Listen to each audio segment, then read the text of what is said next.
Welcome to Monster Men. Hello. I get to do the arc today. Hey, today we have on our show a guy that came to my attention thanks to you guys have seen us interview Keith Rommel, and he's with Sunbury Press, and the folks at Sunbury Press brought Mark Slade to our attention. I'm very grateful that they did. He's a writer and editor. He's got books. He's got magazines. He does what we just talking about. You do movie reviews also. Yeah. I mean, you do it all. You're a jack of all trades here in horror. Everybody, welcome Mark Slade. We need some. Hey, everybody. Welcome to Monster Men, my friend. Thank you, Jack. Thanks. The book that I got that you did recently with Sunbury Press, Electric Funeral. Can you see that, Jack? Yes. Oh, that looks awesome. It's a hardcover book, and the illustrations and the stories are just phenomenal. Thanks. And it says it's inspired by the art of Darwin's mishap. Yep. So can you? Great artist. So is that the name of the artist, Darwin's mishap? That's what he goes by. That's his moniker. His real name, he doesn't really say too much about. For a long time, I couldn't get him to tell me his real name for contracts and such. But it's J. Burroughs, I think is how you pronounce it. The letter J and then Burroughs. Right. But Darwin's mishap is what it goes by, and he has a Deviant page. I got contacted by him through Facebook, and when he saw Nightmare Illustrated, the magazine, he wanted to do covers. But we already have a cover artist. But I said, why don't we, give you some stories to illustrate, which is the whole point of the magazine. And he does everything through computer. That's computer generated. This is computer generated? Computer generated. I mean, Jack, if you can see, I don't know if you can tell this by the reflection. This looks like old Hubba. like Red Sonja, kind of Frank Frazetta. Yeah, and the cover is of a woman, a ghostly woman who's twisted backwards. Yeah. It reminded me of The Exorcist when she did the spider walk. Yeah. Yeah, he does a lot of work into it. Some great stuff. I mean, if you find him on Deviant, you'll see some really good stuff and some really realistic stuff, and then some kind of cartoony, but not too cartoony. Right. It's funny because I thought Darwin's mishap was like something. I didn't think it was a person, so I thought it was like an event. I'm like, how did I never hear this event? It sounds like a band. It does. It does. He's a really nice guy, though. From the messages and emails, He did the artwork first, and then you made a story based on the artwork, or did it go back and forth? Yes. Cool. At first, it was going to be half and half, but he got into a situation where he couldn't do his work quick enough, or because he was in the midst of moving and things like that. So I just decided just to take 15 of his and try to do that, and I tried to start the book off with a story that off and on I tried to write for like 3 years, and I just couldn't get to it for some reason. And I don't know, for some reason this book just connected, and I split them up. I split the story up into 3 parts, so it'd be a continuous story and then short stories in between. Yeah, no, and the short stories are real. I mean, it was just such a cool read. I sat down one weekend and just went right through it. I felt like a kid, I swear to God, holding a book this size and this kind of quality. I mean, I just felt like I was a kid again. I was shocked that Lawrence, the publisher of Sunbury, decided to do it as a hardcover, because I really thought it would just be regular, a flat, thin. Yeah. Right. Because it's only 52 pages, of the whole book. Right. But the idea came from Minefields, a book that Harlan Ellison had done, and he was asked to write an introduction to an artist named, if I can get this right, Jacek Jurka. He's a Polish surrealist artist, and amazing stuff. If you find it on Amazon, I think it's out of print, but somebody has a store that's selling them, and I can get it through my library. I'll get it every once in a while just to reread it and look at it. Right. But it's amazing stuff, and he said that he was looking at the artwork that the publisher brought to him. Publisher was just trying to get him to do an introduction. He was tired of doing those, and he said, I won't do an introduction, but I'll do all 34 paintings as short stories. And it's the work that he did. Wow. I mean, it's really It's really cool. And Harlan is a really good writer, and he's phenomenal. Loved A Boy and a Dog. A Boy and His Dog is a great movie based on his novel. And Don Johnson. That was a great Don Johnson movie. Great Don Johnson. And, you know, I for a long time, I refused to watch Don Johnson because of Miami Vice. And then when I watched that, and then I got into Miami Vice, I mean, you could see the guy's really good at the things he does. He was good in that movie. Yeah, that was one of those ones my father used to take us on trips to go to bizarre movie theaters. He'd find different cities and towns, and I was like, oh, Boy and His Dog. This sounds like a kid movie. God, that wasn't a kid movie at all. No, especially when you talk about eating other people and such. Yeah, exactly. Hey, now, you mentioned that you've spoken to Joe Lansdale. Now, how did you two meet? I asked him for a story for my Dark Dreams podcast, and he said, sure, no problem. And I said, well, one problem is I don't own that story. And I think he sent me a version of it.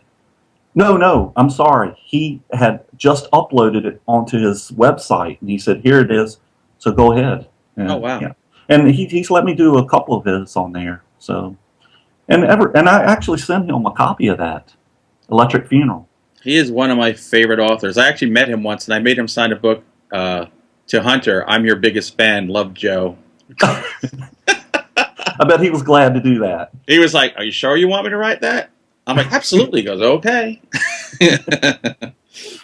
I don't think anything phases him. No, absolutely not. All right, so you just mentioned a podcast.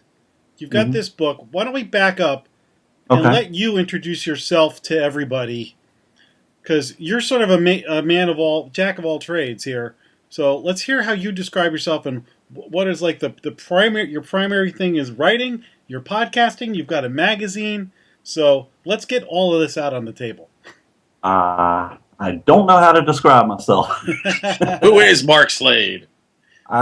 Just a guy who likes to put things out there for people to hear and read. You know, I've always wanted to have my own show and have my own stories out there, and that's about it. You know.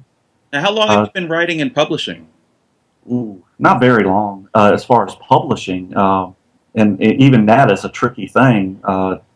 Getting money for it is very tricky. Yeah. But I mean, I started doing it when I was about 14. I think I got influenced by an Elvira movie that she had on there, and I was like, wow, I could do something better than that. And I was already a fan of the Twilight Zone and the Horror Dracula when I was like 10. Things like that, and so I did, and actually I think it's probably worse than what she had on there. But you know, I did it for a long time and tried to get people interested in it, and then I just quit doing it. And about 3 or 4 years ago, I was talking to a friend, Dominic, at work. We talked a lot about stuff like that, and he told me that he was doing it, and I said, well, I should give it a go. And I sent him something, and he said, yeah, you should keep trying. So it took another year and a half for like Burial Day to publish my first thing. So, and then I hooked up with Horrified. So, yeah. And how did you get the deal? Is this your first book with Sunbury Press? Yes, it is. I got that through Tom Malafarina is one of their star writers, and he also edited a book called Undead Living. And I sent him a story. I saw it listed somewhere.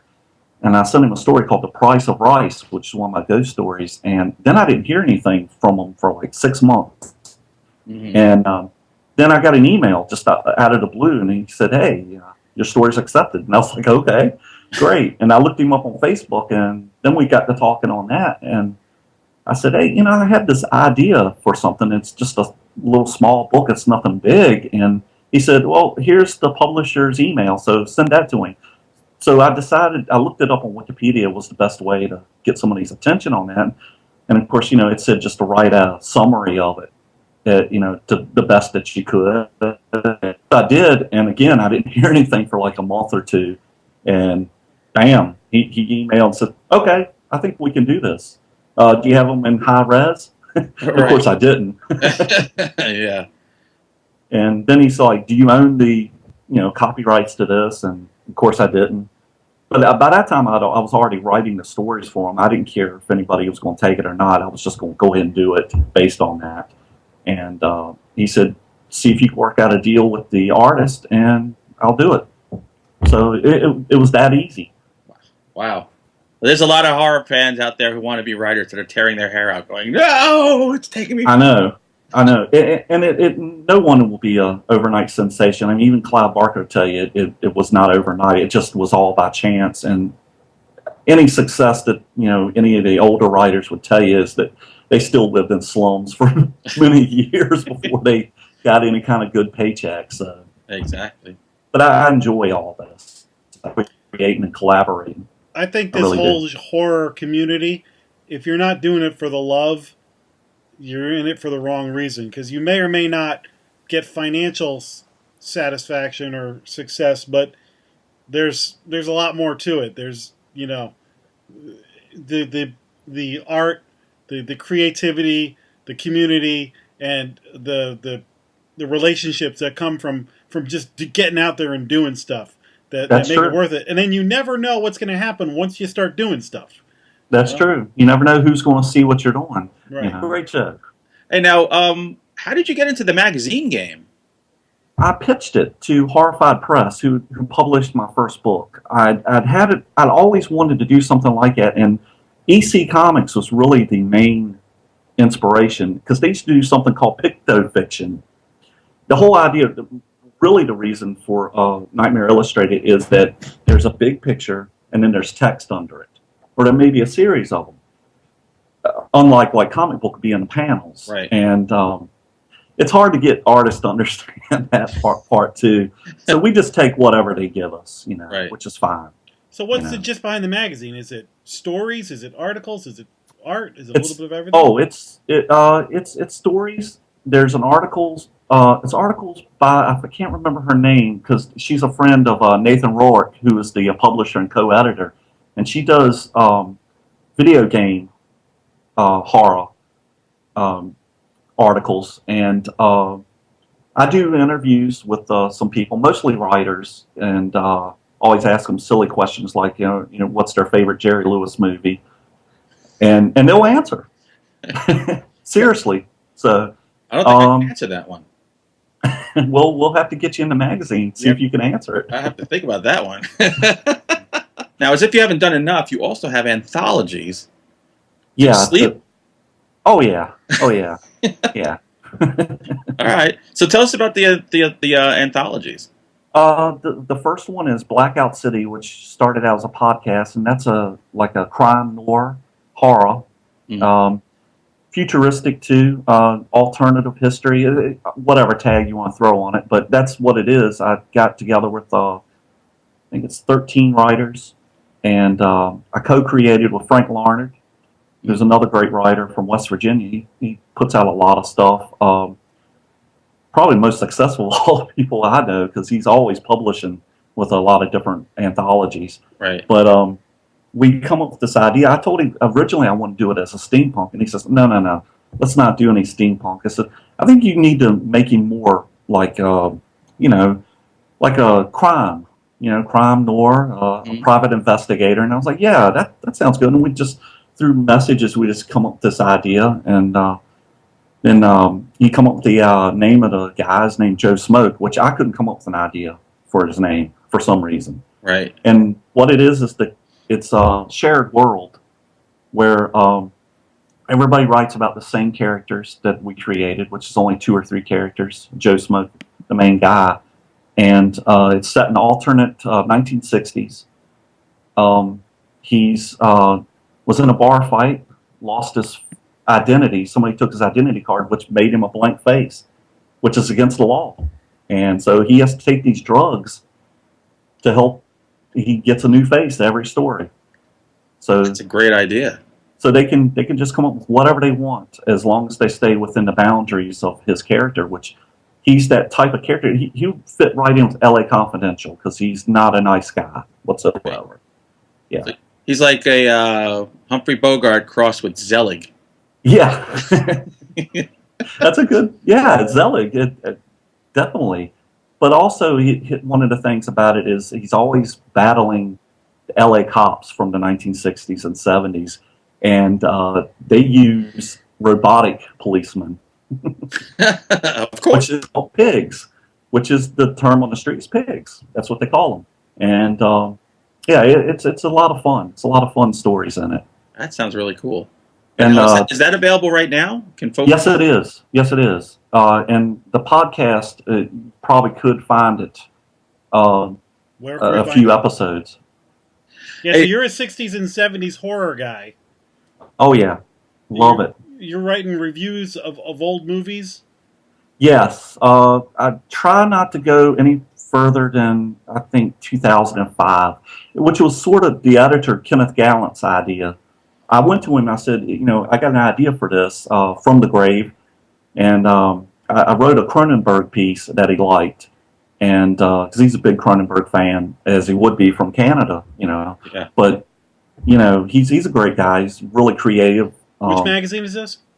It's called Horror Metal Sounds. Right now it's online, but eventually he's quickly turning it into a print magazine because he writes for Fangora, and Fangora is going to help him out with this. Oh, awesome. From what I understand. He says it's going to happen. That's backing from one of the biggies. Looks like you're going to have backing from somebody. Yeah. And he wants to put my column in there. He says, I'll move your column over there because it's starting to get hits on the website. Is when I do the 1980s. If I do anything older than that, he says it doesn't get many hits. But I told him I can't change what I like. I have to bring attention to the vampire, fearless vampire killers, and a lot of underground stuff I have to bring up. I just watched The Vampire Lovers on Netflix. That's a great movie. Yeah. I'm so happy that I wish Netflix would get more stuff like that because you haven't seen some of that stuff in years and going back and revisiting it. And, remember watching it as an 8-year-old scared to death of it, and now watching it as an adult and appreciating it, laughing at it, noticing how hot all the vampire women were. Ingrid Pitt, she's the queen of Hammer horror, and I'm also a huge fan. I think my second favorite movie of all time would have to be The Devil's Bride with Christopher Lee. That's a great movie. It is, and influential on me because I think a lot of stuff I just go right back to them, Now I love that's from the 60s, right? 1968. It came out just about the same time as Roman Polanski's. Oh my goodness, I can't believe I forgot this. Oh man. Rosemary's Baby. Oh. And they shared a lot of the same plot points, which is funny, They both have orgies in it. Demonic like a good orgy, especially got the devil involved. Richard Matheson wrote the screenplay to that, which, one of my favorite writers. It might even be besides Ray Bradbury. And, When you look at Matheson's resume and you see the variety of stuff that you loved as a kid that he had his hands on. Yes. I'm like, wait, the guy who wrote the screenplay for The Night Stalker is the same guy who was writing Star Trek episodes. Yeah. And Twilight Zone. Yeah. Premier Twilight Zone. I told somebody one day, I said, in a way, we're all Matheson's children. Every horror sci-fi writer, I think, in a way, of a certain age, we're kids. And he was influenced by a lot of the Weird Tales writers, especially Lovecraft. Although he doesn't write Lovecraft type stuff exactly, but it's a lot of urban horror. Yeah. No, he's one of my favorites. Now, if you could pick your favorite movie from each decade, 60s, 70s, 80s, and 90s. I recently did my 15, and it's not really my top 15 because it changes every day. From the 60s, oh my goodness, that is really, really hard. I guess The Devil's Bride. Okay. The 70s. Ooh. Switchblade Sisters? No. I have seen that. It's not bad. I like that. I like a lot of underground films. It's on especially Netflix. From that. Yeah. I was like, let me give it a shot. I was like, this is awesome. I love exploitation movies. Texas Chainsaw Massacre. I'll pick that today. I mean, it's unique. It's a unique film, and the sequel is awesome too. It's hilarious. And then the third, not so. None of the remakes, never. You didn't like the Jessica Biel, R. Lee Ermey version? I will not touch remakes. I appreciated Jessica Biel in a tank top, but that was about it. I will not, never. And if they ever remake The People Under the Stairs, I'll be very angry. Oh, that's such a good movie. So there's just no reason to do remakes. Just I mean, you're in Hollywood, y'all just steal it. You know what kills me? There are so many good writers out there right now, writing short stories and novellas and novels that should be movies, and they just keep drawing back on the same crap again and again. I know a lot of guys have played Dracula, but there's only one guy that should ever be Freddy Krueger. It should only be Robert Englund. With that remake, and I love the guy who plays Freddy in the remake. He played Rorschach in Watchmen. I forget his name now. I can't remember his name either, but I go even further back with him when he was a kid actor. He was in the Bad News Bears. Yeah. And oh man, the Dennis Quaid movie, the first one he was ever in. Great movies that he was in. What's that? Wasn't it the bike movie? Yes, Breaking Away. Oh, Breaking Away. That's right. I love Breaking Away. So Jackie Earle Haley. That's him. That's it. Ciao, Pop. Yeah. So I mean, he's a great actor, but the Nightmare on Elm Street remake, no need for it. Who's your favorite Dracula? Christopher Lee. My man. Will always be. And I like Bela Lugosi for a lot of reasons because he was just so odd in his acting style. But obviously, what he said, the character in Ed Wood said is true. Say he hated Karloff. Karloff could act circles around him. Yeah. He could do many different things. For Bella. He said, Karloff could not even smell my shit. Exactly. He was wrong. and that's another great movie. I'd pick that as at least my top 3 favorite movies of the 90s. Ed Wood by Tim Burton. Ed Wood, oh my God. I've watched Ed Wood so many times, it's ridiculous. I almost know it by heart. Bill Murray was just so good in it. Criswell. Well, he was Criswell, right? Oh, no, that's Jeffrey Jones. Jeffrey Jones, That's right. Jeffrey Jones. We won't go there with him. Yeah, exactly. What about the 80s? Now, the 80s, that's like the horror explosion. Yes. Oh. Is it going to be one of the killers, the Jasons, the Freddys, the Mike Myers, or nope? Possibly Scanners. I don't know. It's hard because there's so many. That is like the mecca of horror. You're right. The 80s is tough because isn't The Thing in the 80s? Yes, it is. Thing is 1982. It's a great movie, and John Carpenter's one of the best. My favorite of his is Big Trouble in Little China. That's a great movie. Yeah. I think it was a year or two ago. I saw Halloween in the theater. They brought it back. Yeah. Man, I'm telling you, what a great movie to see in the theater. After watching that all my life on the TV, I never saw it in the theater before. Yeah, me either. And I mean, it was like, whenever I hear Jaws is in the theater, like one of our local theaters or something, I always go. Because seeing that movie on a big screen is so great. Halloween. One of the great things about Halloween is the daytime scenes. Yeah. You know, you got when Michael Myers is like standing by the bushes and they're walking through. That's like terrifying. and he thought out of the box with it. He really did. You know, and that's why it started a whole new phase for horror. Well, between Michael Myers and the Terminator, those are like the first 2 guys who kept getting up. Yeah. I think. See, I recently watched. Mick Garris was interviewing him, and he asked him, you know, what did you think about the sequels? And he said, not much. He said, I wrote the second one, and I just could not see where there was any other story to it. And I agree. I think he should have ended it right there. Well, they originally wanted to go with the title Halloween and have different topics. Yeah, and that's where the third one came from. And I kind of wish they would go back to that and just almost like Tales from the Crypt, you know? And yeah, with different stories. Yeah, they should. But I mean, I did watch the remake of that, and Rob Zombie did okay with it. I think the ending was the best thing about it. Yeah, to be honest, because that was a homage to a lot of the '70s exploitation films. I think that if there was no original Halloween, Rob Zombie's Halloween, people would like a whole lot more than they did. But I'm not so sure he would have an idea if there was no original Halloween.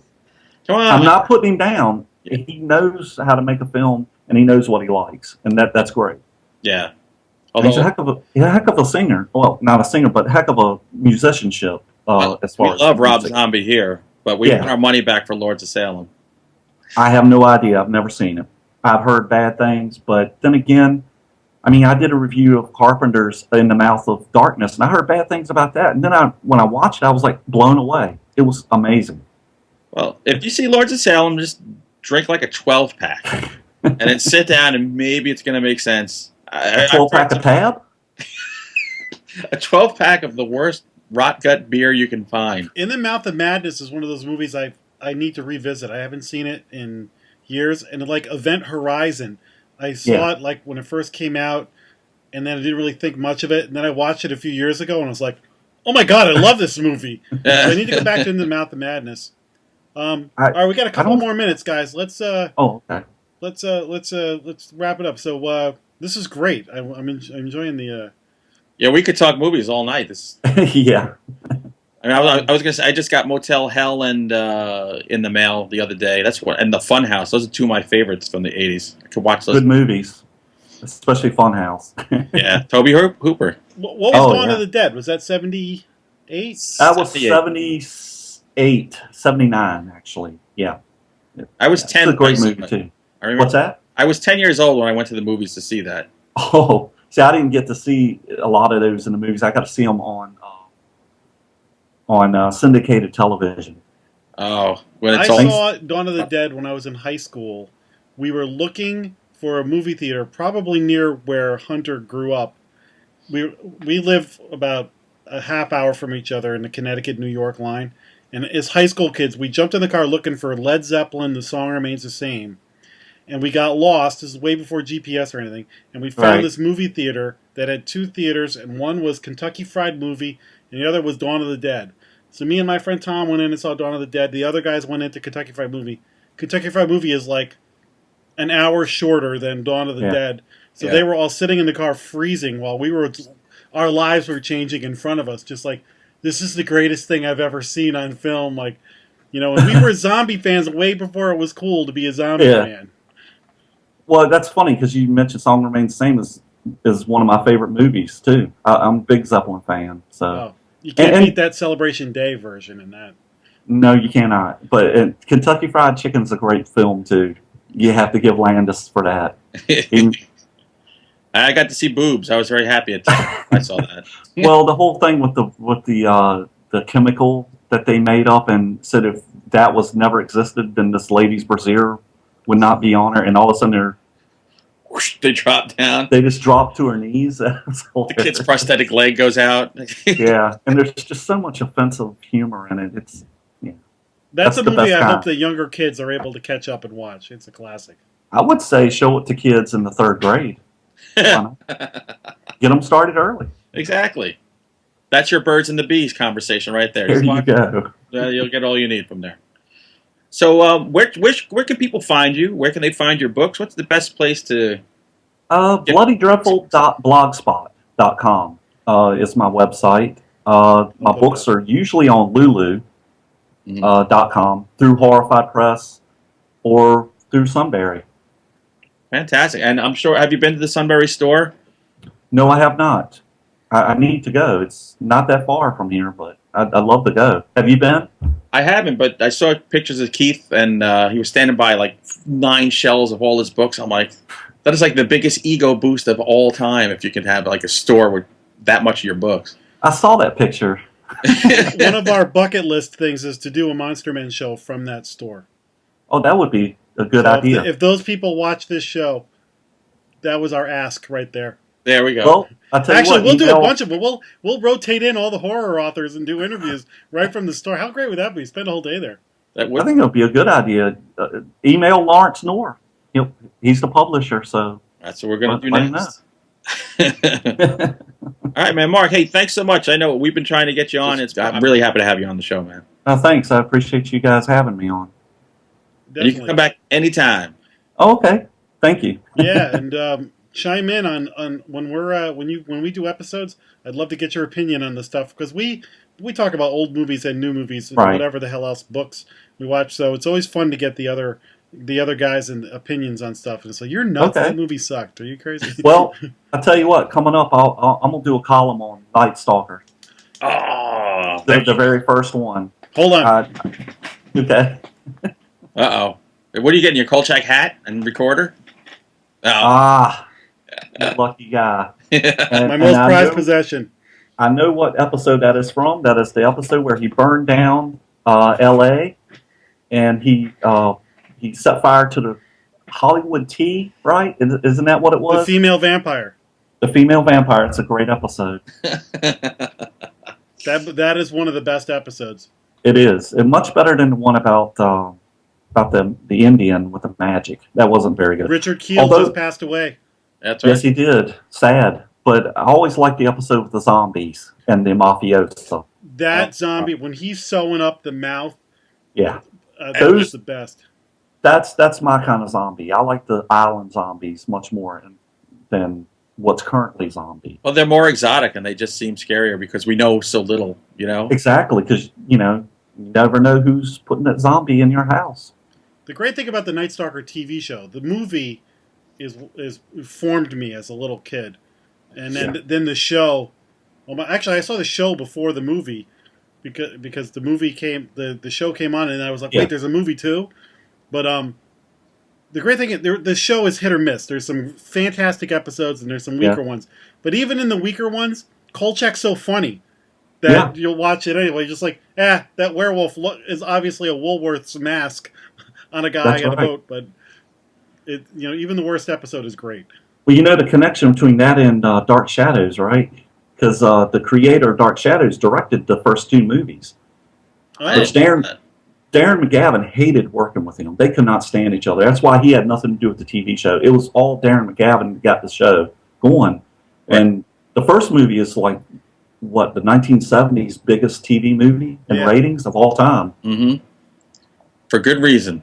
Very good reason. All right, man. Jack? Okay, well, we'll see you. Thank you for joining us, and thanks for our new friend here on Monsterman. And everybody else, we'll see you next time on Monsterman. Buy Mark's book.